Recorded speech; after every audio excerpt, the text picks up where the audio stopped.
NEET की तैयारी करने वाले समस्त विद्यार्थियों को एचआर सर का नमस्कार। प्रिय विद्यार्थियों, आज का जो मेरा टॉपिक है बायोटेक्नोलॉजी का वह है पेस्ट रेसिस्टेंट प्लांट या पीड़क प्रतिरोधी पौधा। पीड़क प्रतिरोधी पादप क्या होता है? ऐसे प्लांट से जो पेस्ट से अपनी सुरक्षा खुद कर सकते हैं उनको पेस्ट रेसिस्टेंट प्लांट कहते हैं।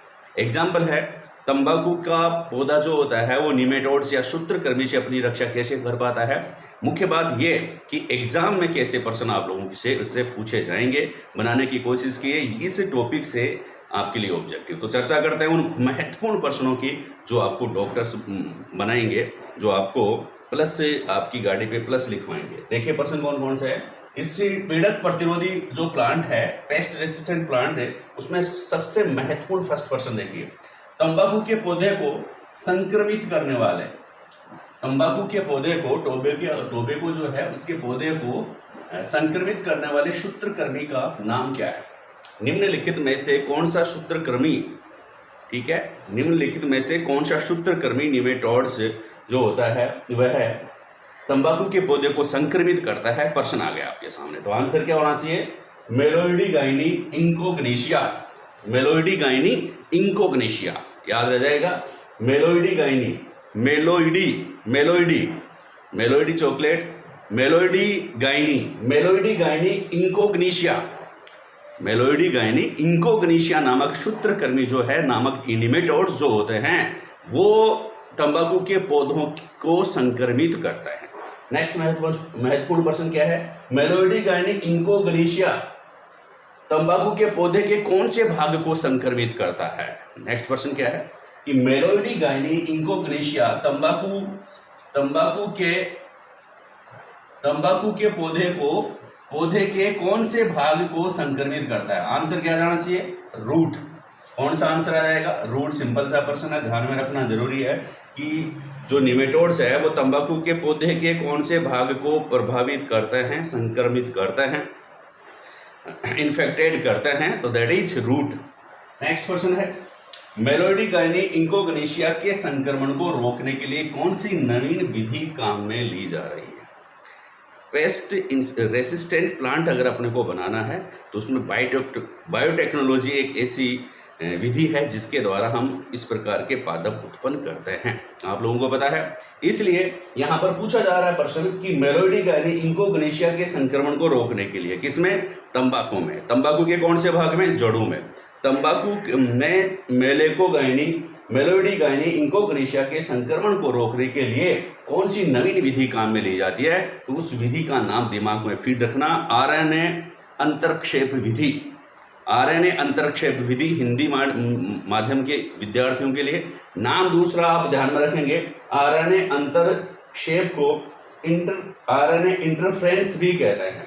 ऑप्शन में आपको आरएनए लिख करके और एक छोटा सा आई दिया हुआ हो जाए तो उस विधि को ही, यही विधि इस संक्रमण को रोकने में काम में ली जाती है। आरएनए और छोटा सा आई, ध्यान में रखना। कौन सी विधि? आरएनए अंतरक्षेप विधि। आरएनए अंतरक्षेप जो होता है उसको आरएनए बाधा भी कहते हैं। हिंदी माध्यम वाले ध्यान रखना, इंग्लिश मीडियम वाले जो स्टूडेंट्स हैं उनके लिए इंटरफ्रेंस, आरएनए इंटरफ्रेंस कहेंगे। कौन सी विधि काम में लेते हैं? आरएनए इंटरफ्रेंस विधि। और आरएनए और इसके बाद में लगा देते हैं आई। आरएनए आई का मतलब, स्मॉल आई जो है उसका मतलब है आरएनए इंटरफ्रेंस। आरएनए इंटरफ्रेंस विधि काम में ली जाती है। अब आप लोगों के दिमाग में आ रहेगी इस आरएनए इंटरसेप विधि की अलग बड़ी क्लास हम लेंगे, लेकिन फिलहाल यहाँ आप लोगों के लिए काम की बात क्या है, आरएनए इंटरसेप विधि के बारे में आप लोग क्या जाने। आप ये ध्यान में रखेंगे आरएनए इंटरसेप क्या है, इससे संबंधित ऑब्जेक्टिव, आरएनए इंटरफ्रेंस या आरएनए बाधा या आरएनए अंतरक्षेप विधि क्या है, इससे संबंधित आरएनए इंटरसेप से संबंधित कौन सा कथन गलत है, ऐसा प्रश्न बन सकता है। तो आप ध्यान में रखेंगे, एक आरएनए इंटरसेप जो है एक कोशिकीय सुरक्षा की युक्ति है, एक कोशिकीय सुरक्षा की युक्ति है, ये ध्यान रखेंगे। सेल डिफेंस की एक मेथड है, एक तरीका है। इसमें है यूकेरियोटिक सेल। यूकेरियोटिक सेल्स में आरएनए इंटरफेरेंस क्या है? कोशिकीय सुरक्षा की युक्ति है, ये ध्यान में रखना। कोशिकीय सुरक्षा की युक्ति है, सही बात है। दूसरा प्रश्न क्या है, किस प्रकार के जीवों में पाई जाती है ये, यूकेरियोट जीवों में, यूकेरियोटी कोशिका जिनमें केंद्रक जो होता है उसके चारों तरफ केंद्रिक झिल्ली उपस्थित होती है और उसमें दोहरी झिल्ली युक्त कोशिकांग सेल ऑर्गेनेलीज भी पाए जाते हैं। तो इस प्रकार की सेल्स जो होती है वो यूकेरियोटी कोशिका कहलाती है। और सभी जंतु जो आप लोगों को देख सकते हैं जिसको नेक्ड आई से, लगभग उन सभी में किस प्रकार की सेल पाई जाती है, यूकेरियोटिक सेल पाई जाती है। तो यूकेरियोटिक सेल्स में आरएनए इंटरसेप जो है वह कोशिकीय सुरक्षा की युक्ति है, ध्यान रखना। तो यूकेरियोटिक सेल्स में पाई जाती है, ये भी आप ध्यान में रखेंगे। इसमें डीएस आरएनए का उपयोग किया जाता है। दूसरी बात, आरएनए जनरली क्या होता है, सिंगल स्ट्रैंड होता है, लेकिन इस विधि में आरएनए इंटरसेप विधि में क्या, कौन सा आरएनए काम में लिया जाता है, डीएस डबल स्ट्रैंड आरएनए काम में लिया जाता है, द्विकुंडली आरएनए काम में लिया जाता है। अरे भाई, डबल स्ट्रैंड डीएनए जो होता है वह इस यूकेरियोटिक सेल में आया कहां से, ये चर्चा करेंगे बाद में। पहले ध्यान में रखेंगे डीएस आरएनए का उपयोग किया जाता है। क्या होता है आरएनए इंटरसेप में, होता क्या है ये, डीएस आरएनए करता क्या है, तो आप ये ध्यान में रखेंगे। ये जो परपोषी जो होता है, परजीवी जो होता है, जैसे मान लो इसको सूत्रकृमि, ये जो सूत्रकृमि है मेलोइडी गाइनी इंकोगनीशिया, जब ये तंबाकू को पौधे को जब खाएगा, जड़ों को जब खाएगा, तो इसी जीव में एमआरएनए का सिंथेसिस बंद हो जाएगा। किसका सिंथेसिस बंद हो जाएगा, एमआरएनए का सिंथेसिस बंद हो जाएगा, यानी कि एमआरएनए मैसेंजर आरएनए के बनने को यह रोकता है। कौन से आरएनए को बनने को रोकता है, मैसेंजर आरएनए जो है उसके बनने को ये रोकता है। कौन सा आरएनए, किसमें, आरएनए इंटरफेरेंस विधि में मैसेंजर आरएनए का फॉर्मेशन बंद हो जाता है। मैसेंजर आरएनए जो होता है उसका सिंथेसिस बंद हो जाता है, और मैसेंजर आरएनए अगर बंद हो जाता है तो उससे संबंधित प्रोटीन का संश्लेषण बंद हो जाता है, और इस प्रकार सूत्रकृमि जो होती है वह इनको हानि नहीं पहुंचाता है, वह नष्ट हो जाता है। तो खास क्या बातें हो गई, आरएनए इंटरफेरेंस मेथड जो है उसमें आरएनए इंटरफेरेंस क्या है, एक कोशिकीय सुरक्षा की युक्ति है, यूकेरियोटिक जीवों में पाया जाता है, यूकेरियोटिक जीवों में पाया जाता है, डीएस आरएनए का उपयोग किया जाता है, और इसमें एमआरएनए का ट्रांसलेशन बाधित हो जाता है, इसलिए इसको कहते हैं आरएनए इंटरफेरेंस। ठीक है, नेक्स्ट प्रश्न बहुत ही इंपॉर्टेंट प्रश्न है, ध्यान से सुनेंगे तो नीट में सही ऑप्शन चुनेंगे। देखिए, आरएनए इंटरफेरेंस के लिए तंबाकू में किस प्रकार के संवाहकों का उपयोग किया जाता है, वेक्टर कौन से काम में लेता है, किसके द्वारा संवाहक क्या होता है, कुछ जो ट्रांसजीन जो होते हैं, जो पारजीन जो होते हैं, जो प्रायजीन होते हैं, उनको किसी दूसरी कोशिका में प्रवेश कराने के लिए जिन साधनों को उपयोग किया जाता है उनको वेक्टर कहते हैं, उनको अपन संवाहक कहते हैं। तो आरएनए इंटरफेरेंस के लिए तंबाकू में किस प्रकार के संवाहकों का उपयोग किया जाता है, तंबाकू के पौधे को पेस्ट रेसिस्टेंट बनाने के लिए आरएनए इंटरफेरेंस विधि द्वारा कौन से संवाहक का उपयोग किया जाता है, तो आप ध्यान में रखेंगे एग्रोबैक्टीरियम, ये ध्यान रखना, एग्रोबैक्टीरियम संवाहकों का उपयोग किया जाता है, याद रखना, इंपॉर्टेंट प्रश्न है, एग्रोबैक्टीरियम संवाहकों का उपयोग किया जाता है।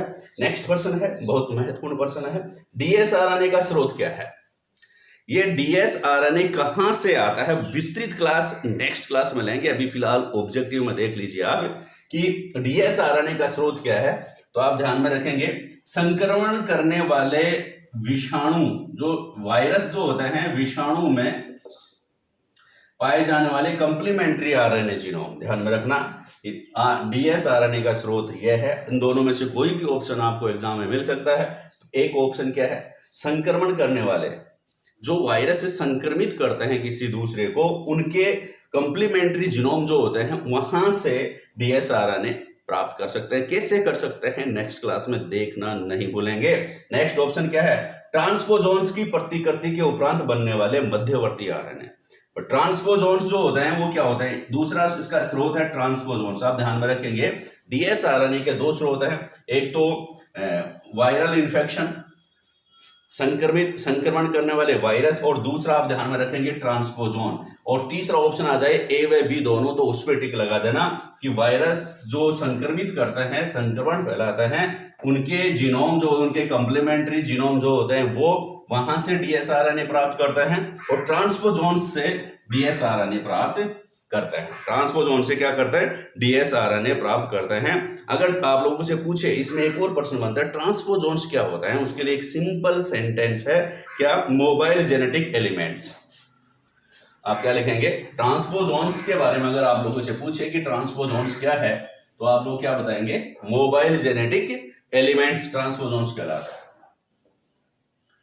Mobile genetic elements, mobile genetic elements जो होते हैं वो ट्रांसपोजोन्स कहलाते हैं, और ये भी dsRNA के क्या हैं, स्रोत हैं। और इनका जो फॉर्मेशन जो होता है वो आरएनए इंटरमीडिएट जो होते हैं, मध्यवर्ती आरएनए होते हैं, उनके रेप्लिकेशन से किसका निर्माण होता है, dsRNA का निर्माण होता है।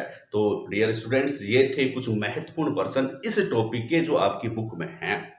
नेक्स्ट क्लास में आप लोगों को इसके बारे में आप लोगों को समझाएंगे ट्रांसपोजोन्स क्या है और आरएनए इंटरफेरेंस मेथड क्या है। पूरी जानकारी के लिए अगली क्लास देखना ना भूलें। Thank you.